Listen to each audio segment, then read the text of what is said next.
Hello there and welcome to the Card Grotto. I hope you're all doing well and staying safe. Today I've got a haul to share with you. These are items that I purchased in April, May and the beginning of June, I believe.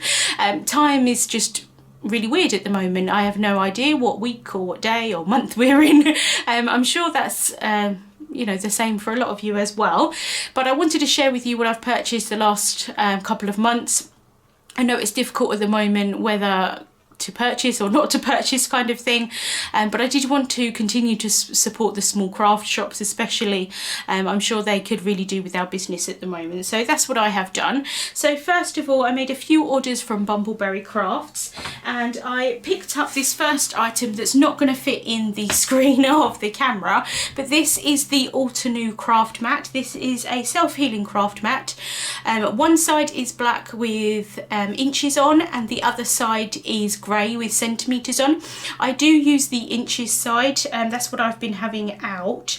I did purchase this a little while ago and I really love it so far. It doesn't matter to me whether it's in inches or centimetres anyway, because I don't really use this for measurements. I just use it for the grid lines and obviously to have a surface to work on. I do absolutely love the Tim Holtz media mat and I use it a lot, but I do find that it scratches quite easily. I kind of bring my guillotine and things like that on top of the mat and I find that it does get scratched. It doesn't change the quality of the mat at all, but I just don't like things being scratched. Simple as that. Unfortunately, that's just the way I am.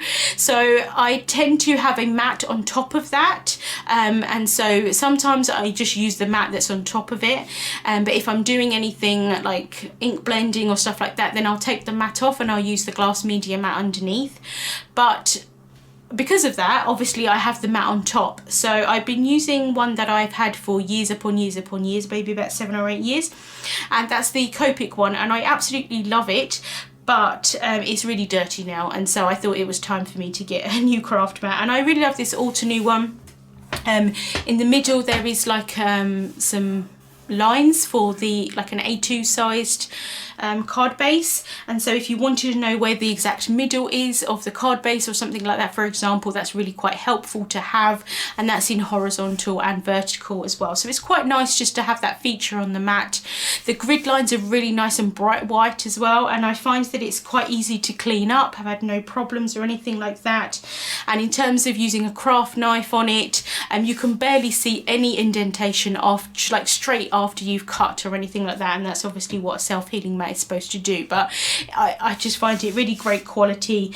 It's probably a little bit more expensive here in the UK than it is in the US, but like I said, I managed to get it from Bumbleberry Crafts and it's definitely been worth the money for me. So I'm just going to move that out of the way while I continue with the rest of my haul. So then also from Bumbleberry Crafts, and this is an item that actually in my last haul video I said that I didn't purchase any stamps, and I lied. I do apologise. I didn't realise, I completely forgot that I'd already put this away, but I did purchase it quite some time ago, and I purchased it to use for a Mother's Day card for my mum, and I used this really pretty wreath image here. I just love Gina florals, and so I purchased it specifically for that wreath image, but it does come with lots of lovely sentiments in this really nice script font as well, so I'm looking forward to using that again. And then I also purchased the Waffle Flower Mini Media Mat. If you followed me for a while, you'll know that, or you may know, you may not, that I purchased the larger one quite some time ago. And obviously, if I knew then that they were going to bring out a mini one, I wouldn't have bought the large one, to be honest with you. I find it quite cumbersome to kind of get in and out. I store it in its original packaging because I haven't found a better way to do it. You can roll them up, but because they're silicone, I think this is just going to attract the dust and stuff.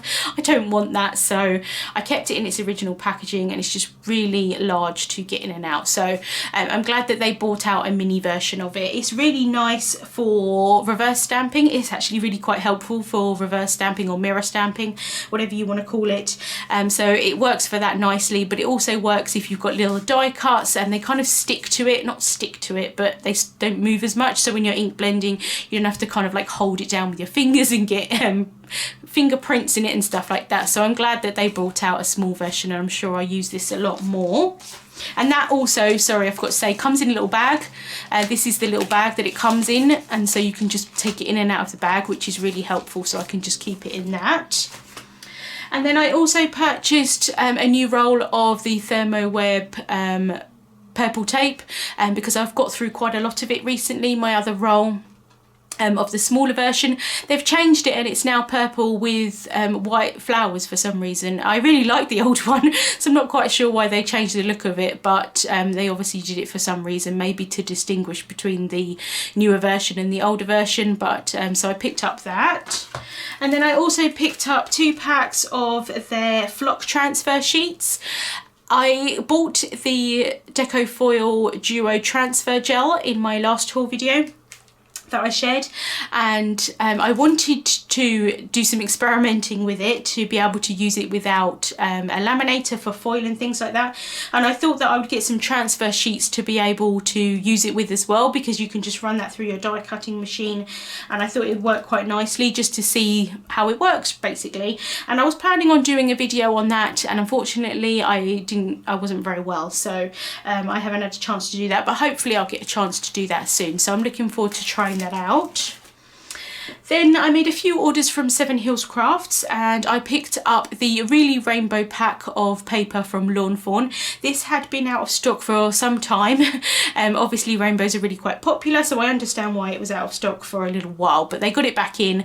I don't buy that much paper these days. I used to buy tons actually, but I don't buy that much because I don't tend to use it that much, but there are a few paper pads that I really do like, and this is one of them. I just really love the rainbow colours, and then also a lot of the kind of these type of ones is ones that I use the most out of paper, but like I said, the rainbows were kind of too hard to resist, these kind of bright rainbows as well, so I'm looking forward to using that. And then I picked up a few Concord and 9th items. This is the tiny Tagalong stamp set. I just thought it would be a really nice, useful stamp set to have with all the different sentiments in it. I really love the kind of font on these, and you do get like a banner stamp as well, which is really nice. And I'm assuming maybe they sell a die to go with that. I'm not sure, I didn't see it, but they probably do, so that you could cut that out as well. But to be honest, I'll probably just stamp it onto black cardstock anyway, but it's really nice having that extra little banner stamp as well.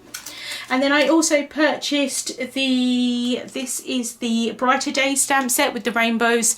I wanted to try it out by now, but I haven't had a chance because I haven't been well, but everyone went mad for these kind of rainbow sets. I didn't get the rainbow turnabout, but I did pick up this one, and I just really liked the kind of whimsical look of the rainbow, and then you've got the clouds and the sun there as well, and the sentiments are really nice as well.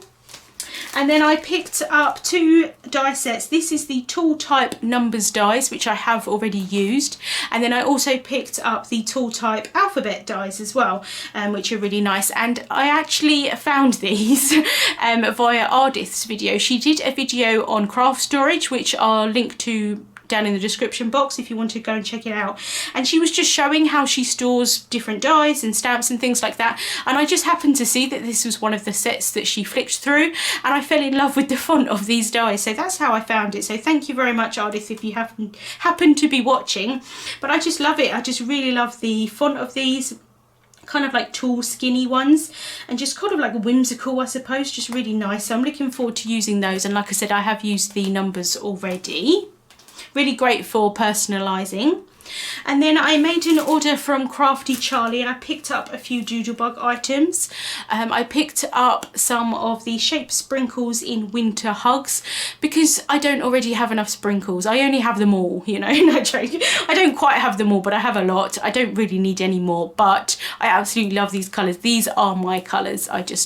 I love them, and I really love these little heart ones as well. And then I also picked up the star ones because I thought they'd be really nice, maybe especially for mail cards. I tend to use them for decorating more than anything, I have to be honest with you, rather than putting them on the cards, but never mind. And along the same lines is washi tape. I use this to seal envelopes down with. I don't use it on cards or anything generally, but I do like to decorate envelopes, and I use it in my planner and things like that as well. So I picked up the happy birthday one, kind of like a male version, I suppose, if you want to call it that. And then the birthday girl one is like a female version, but obviously you can definitely use them for either sex. Anyone at all can use obviously both colours and things like that, but I really love the font on both of them, so I'll use them for the back of envelopes. And then I also picked up their 12 by 12 Winter Wonderland pack. I just love these colours, the pinks and the aquas and the purples and the blues. I've been making quite a lot of envelopes recently for different size cards that I've been making, and so it's really helpful just to have the 12 by 12 paper for those, because with envelopes, the 6 by 6 paper pads, you generally can't make an envelope out of it unless it's a small card. So it's nice to have the 12 by 12 on hand, and like I said, I just really love these patterns and the colours of those. And then last but not least, from Studio Cartier, I ordered this directly from Canada. And this is their embellishment wand. Comes in a nice little box here. And I have been using the Marvy one. Again, if you follow me for a while, you'll know that I really love the Marvy one. And I do still really love it. I do have a crystal katana, which is basically the same sort of thing as this. It's made to pick up little things like... oh, the top of this has just come off. Maybe it got a bit cold. This is like wax, and then you kind of press down, and then it's supposed to be able to pick up the sequin or the item or anything. And then you've got like a metal end. Sorry, my camera isn't focusing that well. And then you can kind of move things with that. And then it's just quite pretty because it's got the little kind of crystals in the inside. It just looks nice, I suppose. I'll be honest with you, I bought the crystal katana that is very, very, very expensive, and I didn't really get on with it that well. So I've been using the Marvy one for quite some time now, but I just wanted to try this one out. I liked the concept of the Marvy one, the crystal katana, excuse me, but I just find that I just wasn't grabbing it. So I'm going to see how I like this. It's a lot cheaper than the crystal katana, and I did buy an extra tip as well, just so that it, you know, I can't get them here in the UK, so it made sense for me to purchase it at the same time. And then kindly they did send me some extra little embellishments, which was really nice of them. So these I didn't purchase, I was sent these or gifted these in my order, but she sent the gold sparkle crystals, the dark sparkle crystals, and the icy sparkle crystals, and I have to say these are beautiful. They're really glittery, and I really love the sizes of these as well. They're just so pretty, so I'm really looking forward to trying those out, and that was a really lovely gift. So that was everything that I've purchased in the last couple of months. I do apologise, it's a bit of a longer video. I did pick up quite a bit, but I'm looking forward to trying it all out. So again, I hope you're all doing well and staying safe. Links to the products that I mentioned will be in the description bar on YouTube and also over on my blog. Thank you so much for watching, and I'll see you soon.